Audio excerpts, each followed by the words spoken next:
Counselling ছিল, আর প্রথম দিনেই 144 জনকে কাউন্সেলিং এর ডাক দেওয়া হয়, কিন্তু সেখানে দেখা গেল কাউন্সেলিং এর প্রথম দিনেই অনুপস্থিত 30%। সোমরাজ রয়েছে আমার সঙ্গে, সোমরাজের সঙ্গে কথা বলবো। সোমরাজ, একটাই প্রশ্ন আসে যে এই যে দীর্ঘ আমরা দেখেছি আইনি লড়াই, আর তারপরে অবশেষে যখন চাকরির জন্য ডাক তারা পেলেন, সেখানে 30% অনুপস্থিত কেন? দেখো, প্রথমত এর অন্যতম কারণ হচ্ছে দীর্ঘ নিয়োগ প্রক্রিয়া। তার কারণ উচ্চ প্রাথমিকের যে শিক্ষক নিয়োগ প্রক্রিয়া তা 9 বছর আগে শুরু হয়েছিল, আর দীর্ঘ সময় ধরে এই নিয়োগ প্রক্রিয়া থাকার দরুন অনেকেই এই চাকরি থেকে আগ্রহ হারাচ্ছেন, তেমনটাই মনে করছেন এসএসসির আধিকারিকরা।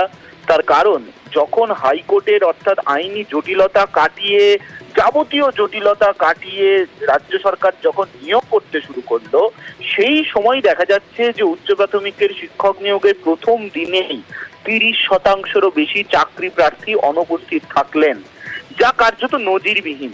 তার কারণ রাজ্য সরকারের তরফে যখন নিয়োগের জন্য কাউন্সেলিং করার আগে যখন বিভিন্ন যে ছাত্রছাত্রীরা আন্দোলন করেছিলেন, চাকরি প্রার্থীরা আন্দোলন করেছিলেন, তখন আন্দোলনরত চাকরি প্রার্থীদের বারবারই বলা হয়েছিল যে রাজ্য সরকার চাকরি দেওয়ার পক্ষে।